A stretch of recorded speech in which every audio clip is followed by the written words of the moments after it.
saya mendapatkan informasi bahwa sebenarnya itu pun dari RUU TNI itu udah banyak yang dicoret sama Ibu. Ya, saya katakan dengan tegas Jokowi pengkhianat di PDI Perjuangan. Orang-orang dekatnya Jokowi, ada orang yang masih pasang badan buat Jokowi. Satu sisi dia berada di dalam lingkaran Kim Plus. Mereka itu mendukung Prabowo karena ada Gibran. Berusaha untuk tanda kutip menjilat Jokowi. Yang akhirnya kita tahu dong mereka dapat jabatan sekarang jadi komisaris. Sampai masalah lendir aja diangkat. Kalau saya sih emang, dan ini nih saya mau jelasin kenapa. Pertemuan Megawati dan Prabowo menjadi tanda tanya besar untuk netizen ya. Dan berbagai macam spekulasi. Ada yang bertanya, apakah pertemuan Megawati dan Prabowo membahas krisis atau menyingkirkan Jokowi atau ada yang lain. Nah, mengenai spekulasi ini, saat ini saya sudah bersama kader PDIP yang sangat loyal dan selama ini mungkin teman-teman sudah sering menyaksikan di TikTok, di sosial media ya, yang sangat vokal untuk membicarakan soal pro demokrasi. Selamat sore, Kak Novi. Sore, Oke, Kak Novi Bule ya. Akhirnya bertemu ya. Akhirnya luar biasa. Bertemu juga ya, udah ngatur waktu beberapa kali gagal terus gitu ya. Puji Tuhan hari ini. Puji Tuhan, ya benar-benar momennya memang mungkin Tuhan mengizinkan gitu ya. Amin. Baik Kak Novi, sebagai kader PDIP melihat pertemuan antara Prabowo dan Megawati ini, apa yang Kak Novi bisa amati? Dari pertemuannya Ketua Umum PDI Perjuangan Ibu Mega dengan Presiden Pak Prabowo Subianto, sebenarnya kan apa yang dibicarakan sampai sekarang juga intinya memang tidak ada yang tahu ya. Pembicaraan mereka itu apa.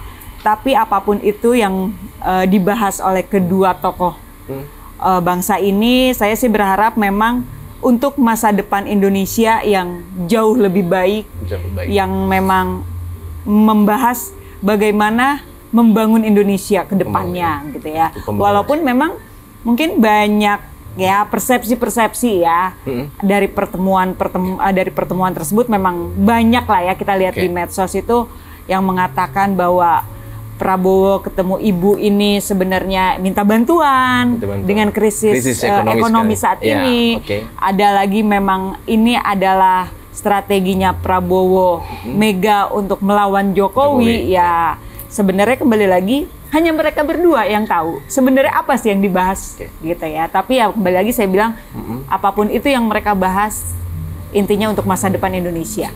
Gitu masih menjadi tanda tanya besar ya. Masih jadi tanda tanya besar. Jadi cuma spekulasi ini itulah narasi-narasi sana sini lah ya. Dengan melihat histori ya sebelumnya bahwa pertemuan antara Prabowo dan Megawati ini selalu dihalangi oleh sekian banyak rintangan ya. Mulai dari Oktober ya, terus sampai November, lalu di Desember harusnya bertemu tapi Sekjen Pak Hasto harus masuk. Ya, harus masuk sebentar. Lalu beberapa politisi mengatakan akan terjadi di bulan Januari tepatnya. Lalu bergeser ke Februari, tapi di Februari malah Ibu Megawati mengeluarkan surat kepada kader-kader PDIP untuk tidak mengikuti retret di. Nah, kemudian terjadi sekarang. Nah, kira-kira bagaimana Kak Novi sebagai kader PDIP yang juga selama ini tidak jauh-jauh dari DPP, malah berada dalam lingkaran DPP juga ya, dan teman-teman relawan PDIP juga ya, melihat situasi dinamika seperti ini, kira-kira apa yang Kak Novi bisa lihat? Ya mungkin memang proses pertemuan ini cukup lama ya, dari bulan Oktober ini ya batal-batal. Tapi kembali lagi saya selalu percaya bahwa Tuhan itu selalu punya rencana. Dan mungkin memang setelah Hari Raya Idul Fitri kemarin, momen yang tepat untuk bersilaturahmi gitu ya. Saya melihat memang di sini memang mungkin sudah waktunya Tuhan mempertemukan kedua tokoh bangsa ini. Karena memang di tengah situasi kondisi Indonesia yang menurut saya secara pribadi memang tidak baik-baik saja. Walaupun kalau kata si Opung, kau yang gelap gitu ya. Tapi kan ada orang juga yang mengatakan Indonesia ini gelap ya. Gitu, walaupun Pak Prabowo sendiri bilang Indonesia cerah gitu ya. Ya bagaimana mempersepsikannya kan, yang ini mengatakan Indonesia gelap, yang ini mengatakan cerah. Tergantung dari sudut pandang. Makanya kalau saya selalu berusaha berpikir secara out of the box. Ketika Pak Prabowo mengatakan Indonesia cerah, mungkin Pak Prabowo menganggap halang rintang yang terjadi saat ini gitu, ujian apa segala macam yang ada di Indonesia masih bisa dilewati, makanya masih menganggap cerah. Tapi untuk segelintir orang yang mengatakan bahwa Indonesia gelap ini ya dengan adanya kebijakan-kebijakan pemerintah yang dianggap tidak pro rakyat, yang akhirnya kebijakan dari siapa nih kira-kira, dari Presiden Prabowo atau presiden sebelumnya? Sebenarnya sih ini warisan ya. Warisan ya. Kebijakan ini akhirnya tidak pro rakyat karena warisan dari kebijakan presiden sebelumnya, di mana mungkin dengan adanya efisiensi anggaran kita juga tidak bisa menyalahkan 100% pemerintahannya Pak Prabowo gitu ya. Saya melihat ya ini karena dominos efek. Warisan yang diberikan oleh presiden sebelumnya dengan hutang yang cukup fantastis gitu ya. Akhirnya menjadi beban di pemerintahannya Pak Prabowo.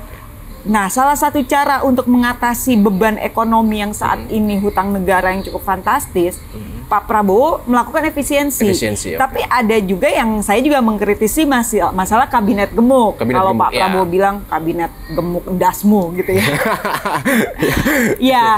Ya tergantung, balik lagi sudut pandang orang. Tapi dalam kabinet gemuk ini kan sekian banyak menteri dari pemerintahan sebelumnya, ya kan? Nah, masih banyak orang-orangnya di sana gitu ya. Saya juga sebenarnya kurang setuju ya. Saya orang yang kurang setuju dengan adanya kabinet merah putih ini yang saya lihat cukup gemuk gitu ya. Karena akhirnya harus melakukan efisiensi. Di balik tekanan hutang negara yang cukup fantastis gitu kan. Akhirnya melakukan efisiensi.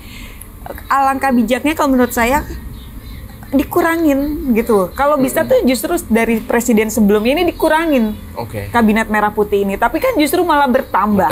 Dan cukup fantastis pertambahannya. Makanya narasinya di luar sana kabinet merah putih ini gemuk gitu ya. Memang kenyataannya menurut saya secara pribadi ya memang gemuk kabinet merah putih ini. Gitu. Baik dari segi kabinet ya, terus bagaimana kita melihat kabinet kita kaitkan dengan situasi parlemen ya.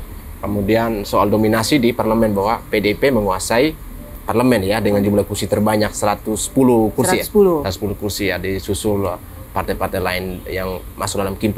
Artinya melihat pertemuan antara Prabowo dan Megawati ini berarti banyak yang berspekulasi bahwa kemungkinan PDIP akan masuk ya menjadi bergabung dalam koalisi Kim+ gitu. Sementara ada sisi lain yang mengatakan untuk PDIP harus tetap di luar, menjadi mitra kritis pemerintah. Nah, kira-kira sebagai kader PDIP ini, Kak Novi melihat apakah PDIP ini kira-kira harus menjadi oposisi, tetap menjadi oposisi, atau harus ada yang masuk gitu? Ini secara pribadi ya. Kalau secara pribadi sih, saya berharap PDI Perjuangan ini menjadi partai oposisi di pemerintah. Gitu ya. Saya berharap seperti itu. Tapi kan saya cuma kader biasa. Istilahnya saya cuma anak bawang di partai pun nggak punya wewenang atau apa.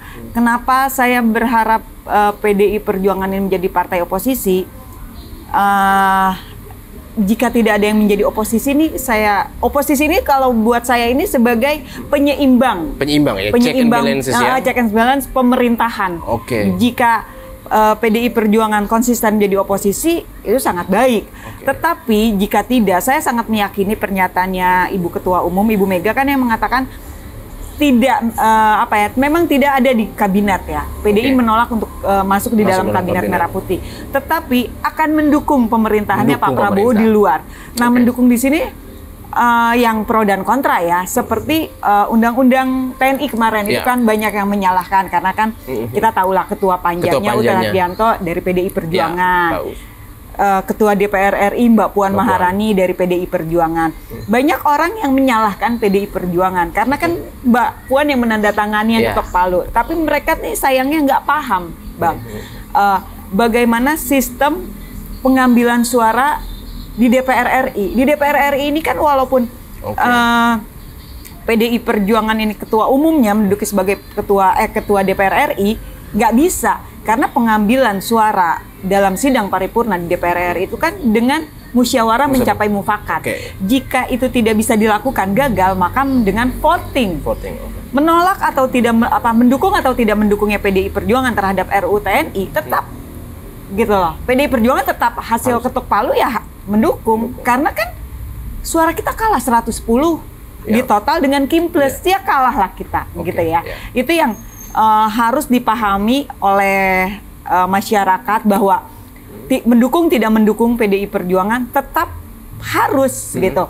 Dan ingat, saya mendapatkan informasi bahwa sebenarnya itu pun dari RUU TNI itu udah banyak yang dicoret sama Ibu. Ini info ya, saya dapat informasi. Jadi berarti maaf, berarti ini membenarkan informasi kemarin 7 jurnalis bertemu Presiden Prabowo.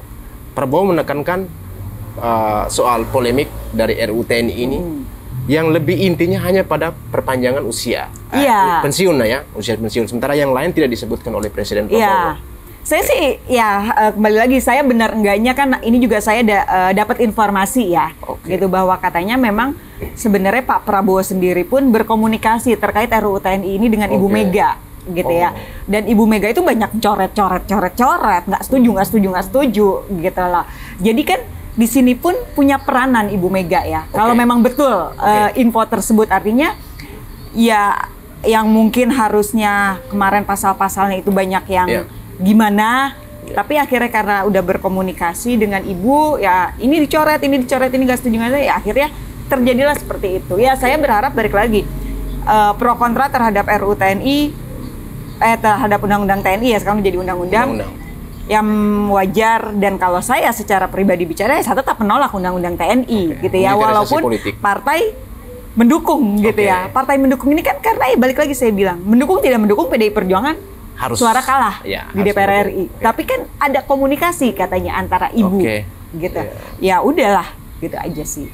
Oh ya, berarti posisi PDP di sini bukan sesuatu yang dikatakan dilema sekali ya. Di satu sisi di DPR RI mereka mendukung ya. Tapi kita bergeser ke DPP.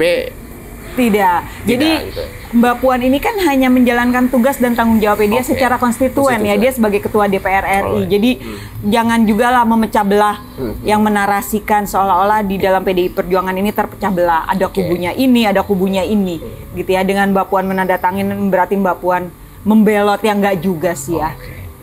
Gitu.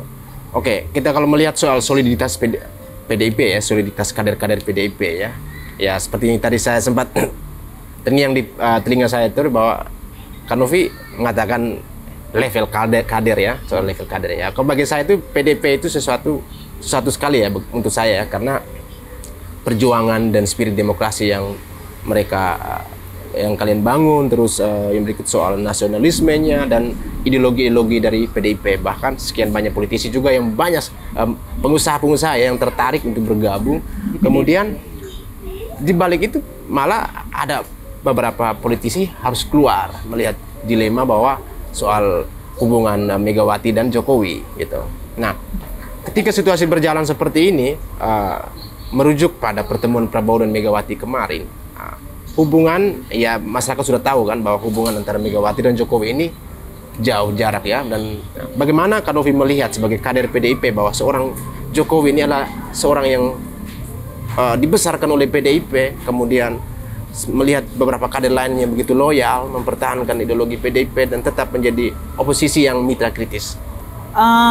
Maaf ya, saya selalu mengatakan bahwa Jokowi ini, ya saya katakan dengan tegas, Jokowi pengkhianat di PDI Perjuangan.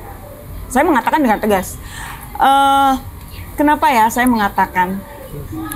Ini yang harus rakyat tahu ya, walaupun 1000% dari Sabang sampai Merauke, seluruh rakyat Indonesia mendukung Jokowi, tapi jika pada saat itu tidak ada kendaraan partai yang notabene-nya PDI Perjuangan, Jokowi nggak mungkin bisa seperti sekarang.